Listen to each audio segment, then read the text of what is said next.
जय हिंद दोस्तों, मेरा नाम हिमांशु यादव और आप देख रहे हैं एडीवीएम क्लासेस। इस क्लास में हम बात कर रहे हैं उत्तर प्रदेश बोर्ड एग्जाम 2025 के विज्ञान के प्रश्न पत्र 824 सीपी की। अभी तक इस क्रम में हम बात कर लिए हैं भौतिक विज्ञान के बहुविकल्पीय प्रश्न के बारे में। आज हम बात करेंगे रसायन विज्ञान के बहुविकल्पीय प्रश्न के। अतः मेरा आपसे निवेदन है कि प्लीज आप इस वीडियो को पूरा जरूर देखें। अगर आप इस वीडियो को पूरा जरूर देखते हैं तो मैं निश्चित रूप से आपको भरोसा दिलाता हूँ कि आपको आने वाले एग्जाम में बहुत ज्यादा हेल्प मिलने वाली है। अतः मेरा निवेदन है कि आप इस वीडियो को पूरा जरूर देखें। चलिए क्लास को स्टार्ट करते हैं। क्वेश्चन नंबर 8 की बात की गई है अम्ल वर्षा में जल का पीएच मान होता है। तो देखिए हम कुछ पदार्थों के पीएच मान की बात कर लेते हैं। पीएच मान कितने से के बीच होता है, पहले इससे बात कर लेते हैं। पहला नंबर अम्लीय वर्षा। अम्लीय वर्षा का जो पीएच मान होता है वो होता है 5.6 होता है। कितना होता है? 5.6 होता है। इसके अलावा जल का पीएच मान कितना होता है? 7 होता है। समुद्री जल का पीएच मान कितना होता है? ये होता है 8 होता है। अच्छा, इसके अलावा सिरका का पीएच मान जो होता है वो होता है 3 होता है। रक्त का पीएच मान होता है 7.5 होता है। ठीक है। इसके अलावा NaOH शांत NaOH का पीएच मान कितना होता है? ये 14 होता है। ठीक है। तो इसमें से ऑप्शन नंबर ए क्या कहा है? A, B, C और D। ऑप्शन नंबर ए कहा है 5.6 से अधिक। जी नहीं, 5.6 से अधिक नहीं होता है। कितना हो? 5.6। फिर दिया है 5.6 से कम। हाँ, ये हो भी सकता है और नहीं भी हो सकता है। हम और आगे देख लेते हैं, क्योंकि 5.6 क्या माना गया है? 5.6। चलिए इसको ही मान लेते हैं। 7 तो इसमें होगा नहीं और ननाब इसमें कोई इसमें ऑप्शन नहीं है। तो यहाँ पे ऑप्शन नंबर बी क्या कह रहा है? 5.6 ही इसमें जो है सही है। अगर बहुत शुद्धता से बात किया जाए तो ठीक है, इतना ये बढ़िया है। ठीक है। तो ये रहा जल का पीएच मान। अच्छा, तो पीएच मान का जो रेंज होता है, पहली बात पीएच मान का मतलब क्या होता है? Power of hydrogen. कितना क्या होता है? Power of hydrogen. इसका जो रेंज होता है वो होता है 0 से लेकर के 14 के बीच। 0 से ज्यादा मतलब कि 0 से 0.1 ऐसे मान लीजिए। ठीक है। जो पीएच मान होता है, अगर इसका मान कितना होगा? 7 से कम होगा तो क्या होगा? ये अम्ल होगा। ठीक है। और अगर पीएच मान जो है 7 से ज्यादा होगा तो क्या होगा? ये क्षार होगा। और अगर पीएच मान जो है अगर वो किसके बराबर होगा? वो 7 के बराबर होगा तो क्या होगा? ये होगा उदासीन। क्या कहलाएगा? ये उदासीन कहलाएगा। ठीक है। इसके अलावा बात कर लेते हैं कि मान लो दो पदार्थों का पीएच मान 7 से कम है। ठीक है। दो पदार्थों का पीएच मान 7 से कम है। जैसे एक कोई पदार्थ A है, एक कोई पदार्थ B है। इसका जो पीएच मान है, उसका जो पीएच मान है, इसका जो है ये है 4 है और इसका पीएच मान है 5। तो इसमें से सबसे ज्यादा अम्लीय कौन होगा? इसमें सबसे ज्यादा अम्लीय होगा कौन? 4 वाला। 4 वाला क्या होगा? सबसे ज्यादा अम्लीय होगा। ठीक है। अगर इसमें पीएच मान जो है, एक का पीएच मान 7 है, सॉरी एक का पीएच मान 8 है और एक का पीएच मान 9 है, तो क्षारीय कौन होगा? क्षारीय कौन होगा? इसका प्रश्न आपको आंसर देना है। ठीक है। कौन ज्यादा क्षारीय होगा? कमेंट सेक्शन में आपको क्या करना है? इसका आंसर देना है। अब बात करते हैं क्वेश्चन नंबर 9।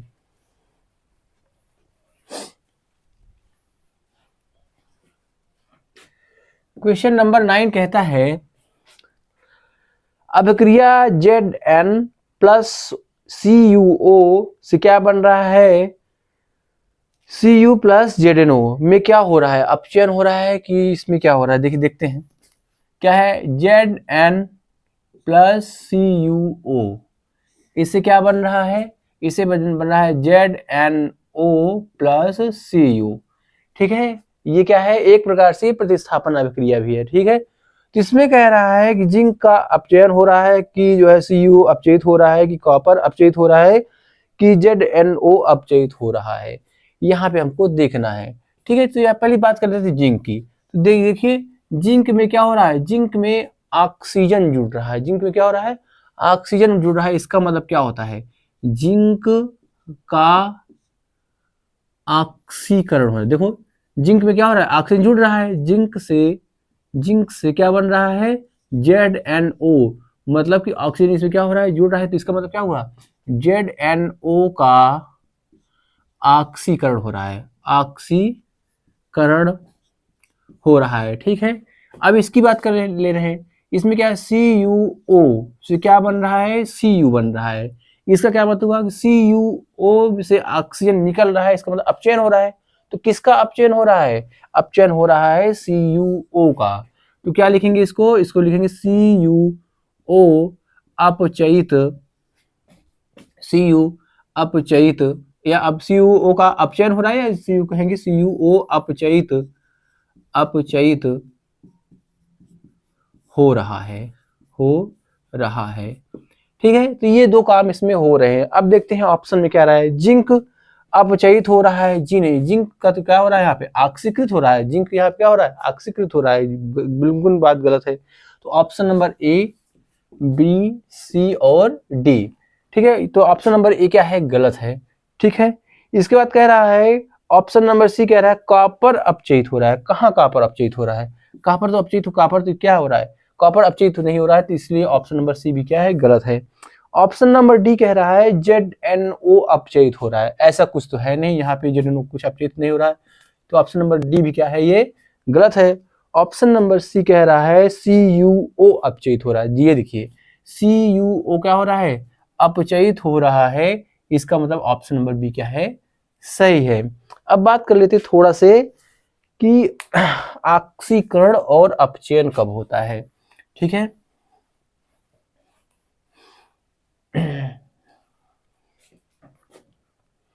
तो ऑक्सीकरण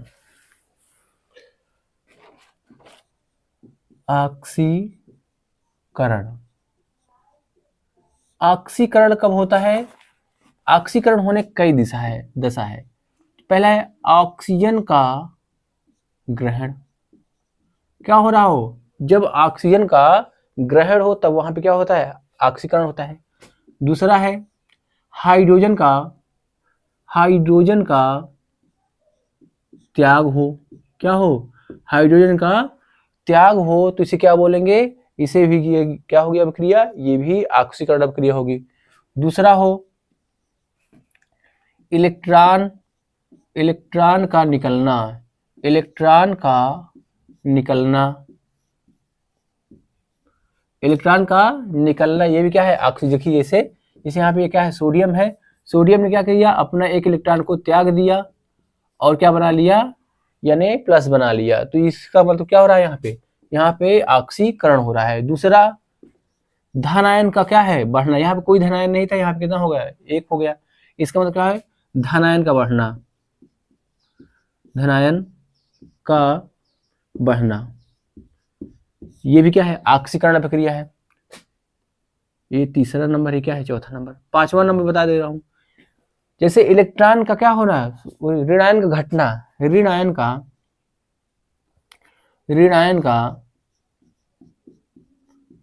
का घटना। ठीक है, ये सभी क्या है, ये सभी ऑक्सीकरण अभिक्रियाएं होती हैं। बात कर लेते हैं अपचयन अभिक्रिया क्या होती है। अपचयन अभिक्रिया,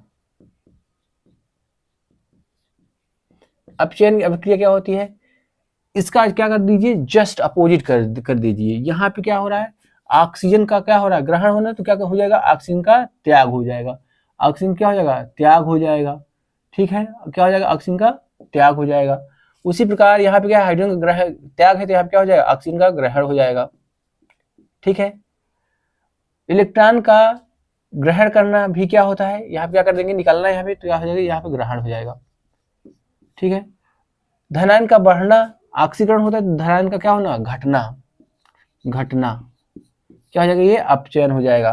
उसी प्रकार ऋण आयन का घटना है, यहाँ पे क्या हो जाएगा ऋण आयन का बढ़ना। इसका जस्ट अपोजिट क्या होता है, अपचयन अभिक्रिया होती है। तो ये बात मेरे ख्याल से आपको समझ में आ गई होगी।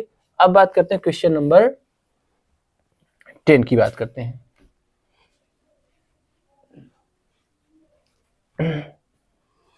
आपको बताना है, एक एग्जांपल दे रहा हूं, आपको कमेंट सेक्शन में इसका आंसर जरूर देना है। ये क्लोरीन गैस है।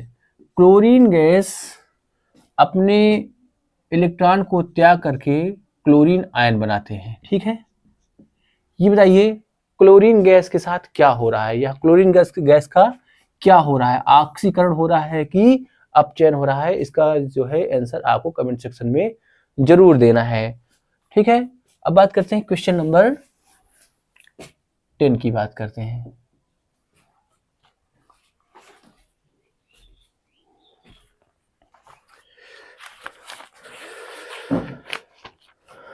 क्वेश्चन नंबर 10 कहता है कार्बन परमाणु की संयोजकता कितनी होती है। कार्बन परमाणु, देखिए कार्बन परमाणु का जो परमाणु क्रमांक होता है, परमाणु क्रमांक, परमाणु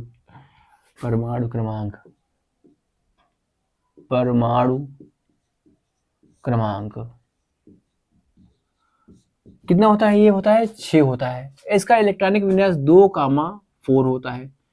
तो बाहरी कोश में जितने इलेक्ट्रॉन होते हैं वही उसकी क्या होती है, संयोजकता होती है। तो संयोजकता कितनी होती है, ये होती है 4 होती है। कितनी होती है, 4 होती है, ठीक है। इसी प्रकार हम बात करें क्षारीय धातु क्या होता है। क्षारीय धातु क्या होती है, सोडियम पोटेशियम, ये क्या होती है, ये क्षारीय धातु होते हैं। क्षारीय मृदा धातु, क्षारीय मृदा धातु क्या होता है, ये होता है कैल्शियम, मैग्नीशियम हो गया और कैल्शियम हो गया। ये क्या है, ये क्षारीय मृदा धातु हो गया। इसके अलावा वो धातु जो क्या होती है, जो द्रव होती है। तो Hg क्या है, Hg कमरे के ताप पर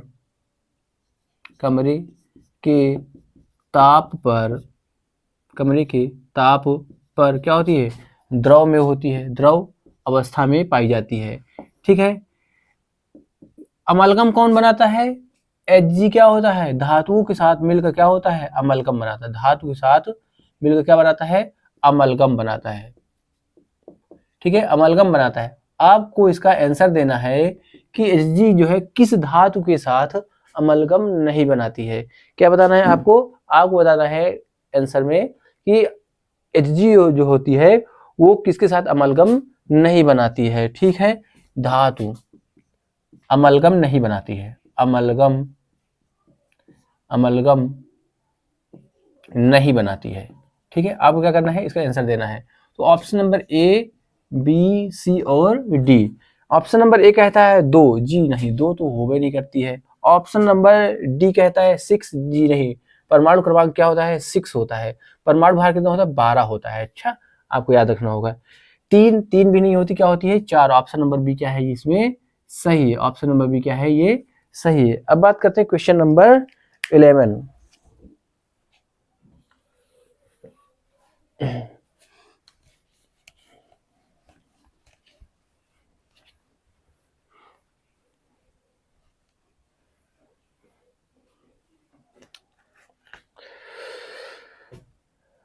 कह रहा है 11 नंबर, कह रहा है कि धामन सोडा है, अम्लीय लवण है, क्षारीय लवण है, उदासीन लवण है कि लवण नहीं है, ठीक है।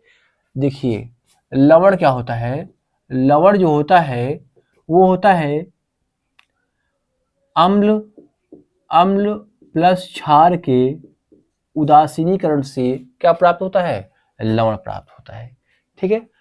तो लेकिन लवण 3 प्रकार के होते हैं, अम्लीय लवण, क्षारीय लवण और उदासीन लवण। देखिए क्षारीय लवण क्या होता है, क्षारीय लवण क्या होता है, क्षारीय लवण प्रबल क्षार हो, प्रबल प्रबल क्षार और प्लस अम्ल, दुर्बल अम्ल से। प्रबल क्षार हो और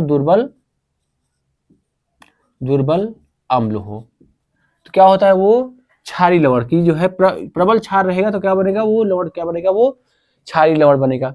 इसी प्रकार अम्लीय लवण क्या होता है कि दुर्बल क्या हो, दुर्बल क्षार हो और प्लस क्या हो, प्रबल अम्ल हो। ठीक है, तो क्या होगा, वो क्या होगा, ये अम्लीय लवण होगा। उदासीन लवण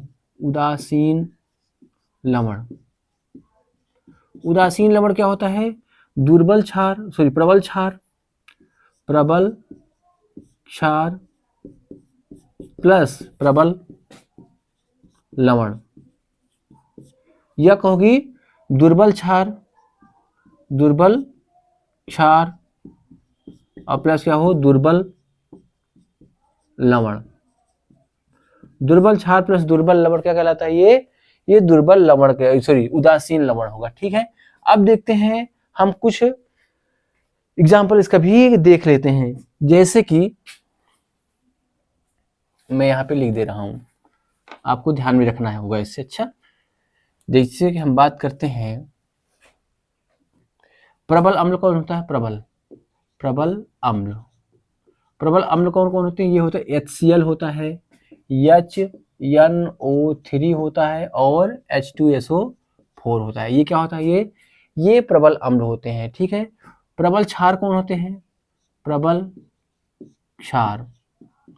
ये प्रबल क्षार होते हैं, NaOH होता है, फिर जो है KOH होता है। ठीक है, ये होता है LiOH होता है। ये सभी क्या है, ये सभी प्रबल क्षार है। अब जरा देखते हैं कि कुछ अभिक्रिया कराते हैं। जैसे हम ले रहे हैं NaOH प्लस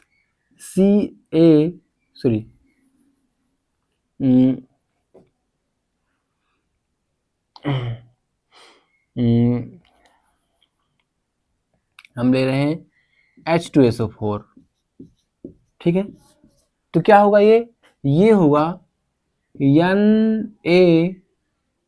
NaSO4 प्लस क्या हो जाएगा, H2O हो जाएगा। ठीक है, क्या हो जाएगा, H2O। इसका मतलब देखिए, ये प्रबल अम्ल है, क्या है, ये प्रबल क्षार है। जो बनेगा वो क्या होगा, वो उदासीन बनेगा। अभी बताया हूँ कि प्रबल अम्ल और प्रबल क्षार से क्या बनता है, उदासीन लवण बनता है। ठीक है, Na2SO4। उसी प्रकार NaOH प्लस HCl, ये भी क्या है, दोनों प्रबल हैं। इसका मतलब यह क्या है, NaCl और प्लस क्या हो जाएगा, H2O। तो ये भी क्या है, देखिए प्रबल अम्ल और प्रबल क्षार से क्या बन रहा है, ये बन रहा है NaCl, नमक बन रहा है। तो नमक क्या है, उदासीन लवण है। अच्छा, इसके बाद हम बात करें जिसकी बात हो रही है धावन सोडा। धावन सोडा का फार्मूला क्या होता है, Na2SO4। क्या होता है, Na2SO4, यही होता है, Na2CO3 इंटू 10H2O होता है। देखिए, ये सोडियम क्या है, सोडियम प्रबल होता है। सोडियम क्या होता है, ये प्रबल होता है। ठीक है, अब जब सोडियम प्रबल होता है तो ये जो लवण होगा वो क्या होगा, वो भी क्या होगा, क्षारीय लवण। क्या होगा, क्षारीय लवण, क्या होगा, क्षारीय लवण होगा। ठीक है, तो ऑप्शन नंबर ए क्या कहता है, A, B, C और D। इसमें क्या दिया है, इसमें दिया है अम्लीय लवण। जी नहीं, अम्लीय लवण नहीं होगा। ठीक है, क्षारीय लवण, जी हाँ, क्षारीय लवण क्या है, ये सही है, उदासीन लवण हो नहीं सकता है। ठीक है, इसके बाद जो है ये क्या है, लवण नहीं है, ये भी क्या है, ऑप्शन नंबर गलत है। ठीक है, तो इस प्रकार से क्या है, ये क्वेश्चन नंबर 11 भी क्या हो गया, आपका कंप्लीट हो गया। अब बात करते हैं क्वेश्चन नंबर 13।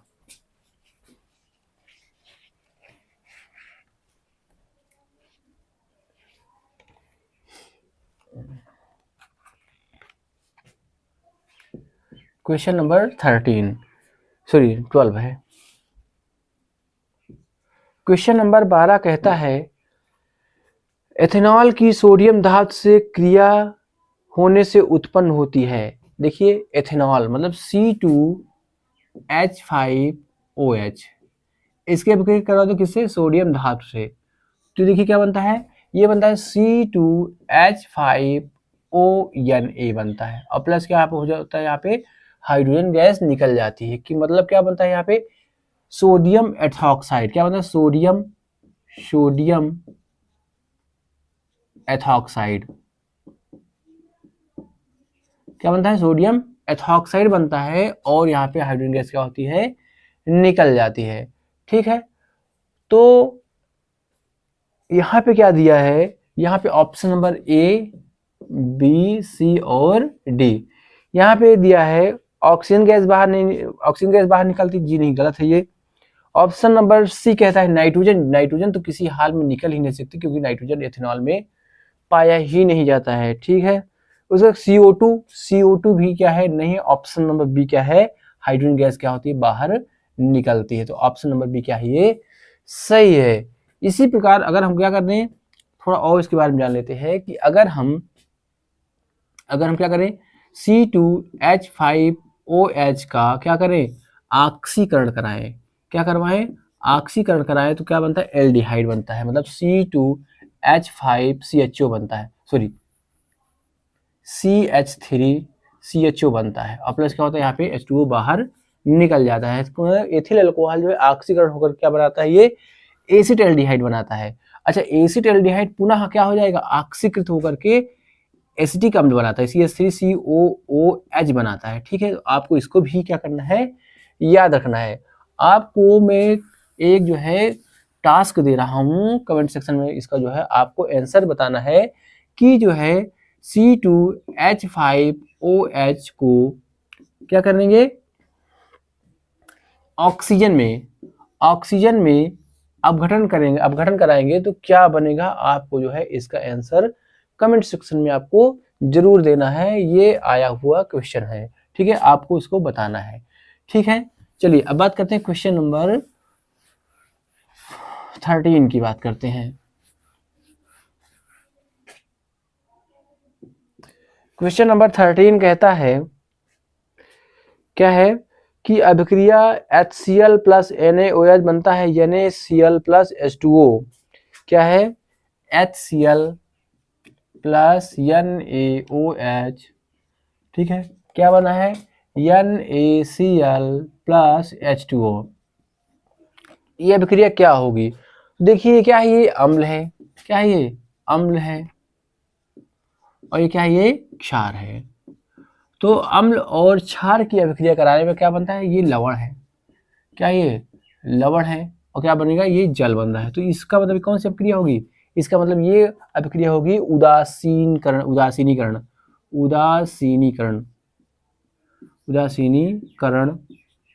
अभिक्रिया। ठीक है, तो option number A, B, C और D क्या कहता है, इसमें जो है अपघटन अभिक्रिया, जी नहीं, अपघटन अभिक्रिया हो ही नहीं सकती है। दूसरा है अपचयन उपचयन अभिक्रिया, ये भी अभिक्रिया नहीं है। निराकरण अभिक्रिया, ये भी ऑप्शन गलत है। ऑप्शन नंबर डी क्या था, उदासीनीकरण अभिक्रिया, ये क्या है, ऑप्शन नंबर सही है। ठीक है, अब बात कर लेते हैं जैसे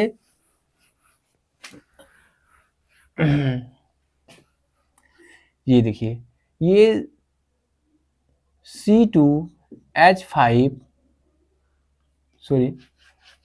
क्या है, कार्बन प्लस ऑक्सीजन, ये क्या बनेगा, CO2 बनेगा। तो ये कौन सी अभिक्रिया, योगात्मक है, कौन सी अभिक्रिया है, योगात्मक अभिक्रिया है। ठीक है, आप ये क्या है, ये आप जानिए क्या है, वसा या कहोगे तेल या वसा की अभिक्रिया हाइड्रोजन से कराने पर, क्या कराने पर, हाइड्रोजन से कराने पर निकिल उत्प्रेरक की उपस्थिति में क्या बनता है, ये बनता है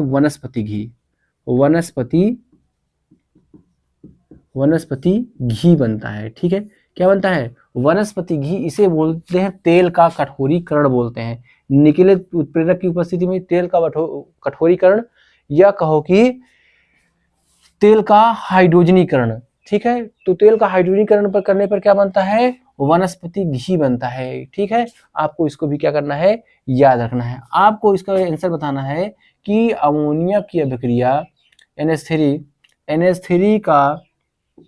NH3 को जो है का अपघटन करने पर क्या बनता है, ये बनता है नाइट्रोजन और प्लस क्या बनता है, ये हाइड्रोजन बनता है। आपको बताना है इस अभिक्रिया का नाम क्या है, इसको कमेंट सेक्शन में बताना है, ठीक है। तो ये रहा 8 से लेकर 13 तक हो गया है क्वेश्चन। तो आज के लिए इतना ही। अगर आपको मेरा ये वीडियो पसंद आया है तो प्लीज़ मेरे वीडियो को लाइक कीजिए और इसके साथ ही मेरे चैनल को सब्सक्राइब करना ना भूलें। आज के लिए इतना ही। जय हिंद, जय भारत।